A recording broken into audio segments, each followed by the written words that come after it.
caso você não seja um inscrito, eu percebi que muitas pessoas vêm aqui, comentam os vídeos e ainda não são inscritos. Eu consigo fazer isso filtrando pelos comentários das pessoas entre inscritos e não inscritos. Então, se você ainda não é um inscrito no canal, não perca mais tempo, se inscreva, ative as notificações para que você não perca nenhum vídeo das nossas análises mais comentadas, das nossas comentários das notícias e principalmente da nossa cobertura das eleições municipais, das eleições de 2020. Também fortaleça o canal, deixando seu like, compartilhando o vídeo e principalmente se inscrevendo. Tudo isso ajuda demais e fortalece muito essa nossa comunidade de reflexão.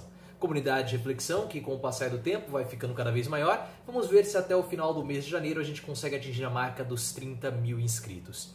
E por conta disso, algumas pessoas acabaram chegando nos últimos dias e muitos perguntam, questionam por que eu falo tanto nos meus vídeos Sérgio Moro, o defensor do Caixa 2. E eu vou explicar para vocês nesse vídeo. Já falei algumas vezes, mas eu vou explicar no vídeo de hoje, então, para que todo mundo entenda essa piada que a gente faz aqui com o Sérgio Moro, chamando ele de modo pejorativo do defensor do Caixa 2. Sérgio Moro, ele ganhou muita notoriedade em cenário nacional com a Operação Lava Jato. A classe média começou a imaginar Sérgio Moro como aquele defensor noturno, como aquele vigilante noturno que iria protegê-la com capa e máscara, prendendo bandidos durante a noite, principalmente políticos corruptos. Aquele que iria ter estampado no peito o combate à impunidade.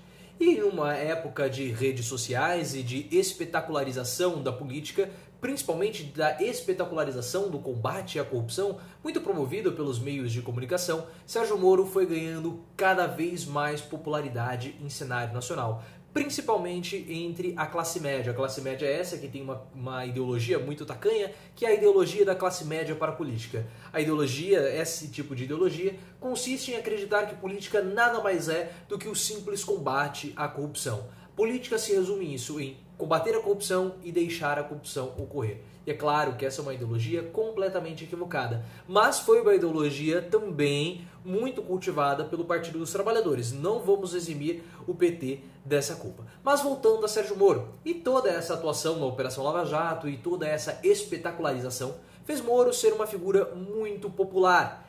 E isso, essa popularidade de Moro, fez com que ele tivesse poderes que nenhum homem jamais deveria ter, como, por exemplo, poder agir às margens da lei. Sérgio Moro já tinha algumas ações controversas antes do período do Intercept. Após a divulgação das conversas pelo site da Intercept Brasil, do jornalista Glenn Greenwald, ficou muito claro que havia um conluio entre Sérgio Moro e Deltan Dallagnol, procurador da Operação Lava Jato, para condenar algumas pessoas, para condenar ali os acusados da Lava Jato. E é claro que quando o Sérgio Moro age dessa forma, ele está agindo às margens da lei, ele está agindo fora da lei, porque ele, um juiz, deveria zelar pelas leis, mas ele descumpre o artigo 254 do Código do Processo Penal, falando que um juiz tem que se manter distante de ambas as partes, e foi claro e óbvio que o que Sérgio Moro fez quebrou esse artigo 254 do Código do Processo Penal. E essa atitude de Sérgio Moro é uma atitude que ameaça todo o combate à corrupção no país, porque essa ação de Sérgio Moro pode acabar inviabilizando futuramente toda a Operação Lava Jato, como ocorreu com a Operação Satyagraha. Imagine o que vai acontecer com a opinião pública se a Operação Lava Jato acabar voltando, acabar sendo anulada, acabar sendo cancelada. Então isso é algo que nós precisamos pensar também, porque ocorreu com a Operação Satyagraha. Entretanto, a adoração de Sérgio Moro por parte da classe média é tão grande que ela deu a possibilidade de Sérgio Moro infringir as leis, como juiz, e o juiz é um guardião, aquele que guarda e aplica as leis, mas Sérgio Moro pôde, com a autorização da classe média, com uma falso discurso de combate à corrupção, Sérgio Moro pôde até mesmo agir fora da lei, como nós falamos no julgamento do ex-presidente Lula, descumprindo o artigo 254 do Código do Processo Penal. Então Moro, ele é um ídolo de barro, com os pés de barro. E quando nós começamos a avaliar e conhecer um pouco mais sobre a biografia de Sérgio Moro, principalmente quando ele foi ser ministro da Justiça, nós percebemos que Moro não é tão implacável assim no combate à corrupção. no episódio do Caixa 2 de Onyx Lorenzoni, Sérgio Moro simplesmente disse que Onyx Lorenzoni já havia se desculpado e para ele estava tudo bem. Ora, como assim estava tudo bem? Você até ontem era considerado o guardião da classe média, o protetor dos justos, do cidadão de bem, aquele que queria combater a corrupção e agora está sendo ameno com um colega político seu, com um colega ministro que teve um caso de Caixa 2. Mas é o início de Moro, da jornada de Moro na justiça, como político, pode ser apenas ali algo para não criar todo um clima, toda uma inimizade no começo do governo Bolsonaro. Só que recentemente, Sérgio Moro voltou a ser conivente com um episódio de Caixa 2 de um de seus aliados. A juíza Selma Arruda, que era senadora pelo estado do Mato Grosso do Sul, agora me fugiu, só me engano, do Mato Grosso do Sul, acabou perdendo o seu mandato justamente por uma prática de Caixa 2. E aí o que ocorreu? Sérgio Moro, mais uma vez, juíza Selma era considerada Moro de saias, Sérgio Moro saiu e quis interceder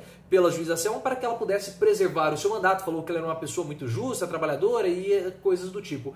Peraí, como que Sérgio Moro, que é o defensor do combate à corrupção, é conivente com Caixa 2? Ele que condenava Caixa 2 até outro dia? Então, olha só, mas que incoerência de Sérgio Moro. Sérgio Moro, ele é implacável na hora de combater a corrupção somente dos seus adversários políticos. Mas na hora de combater a corrupção dos seus aliados, Sérgio Moro fecha os olhos e é muito conivente com o Caixa 2, seja de Onyx Lorenzoni ou de Selma Arruda. E é por isso que nós chamamos ele aqui no canal de o defensor do Caixa 2, porque condena o Caixa 2 dos adversários, mas é muito conivente com o Caixa 2 de Lorenzoni e da juíza Selma. E ele até mesmo defendeu o Lorenzoni e também a juíza Selma. Ou falar que Lorenzoni já pediu desculpas e para ele estava tudo bem, não é uma defesa. Por isso que aqui no canal nós chamamos Sérgio Moro de o defensor do Caixa 2. E é claro que nós temos uma provocação aqui para tentar dar uma fustigadinha naqueles que adoram Sérgio Moro, como se ele fosse de fato o guardião da corrupção, principalmente aquele guardião do combate à corrupção, principalmente aqueles que têm essa ideologia tacanha da classe média de que fazer política é combater a corrupção. E essa é uma das coisas que nós mais tentamos combater aqui no canal, essa ideologia tosca e muito pueril da classe média. Então eu espero que tenha ficado muito claro por que nós fazemos essa acusação a respeito do Sérgio Moro, ministro da Justiça e também defensor do Caixa 2. Se você chegou até aqui, considere se inscrever no canal e também me siga no Twitter, @profileooficial.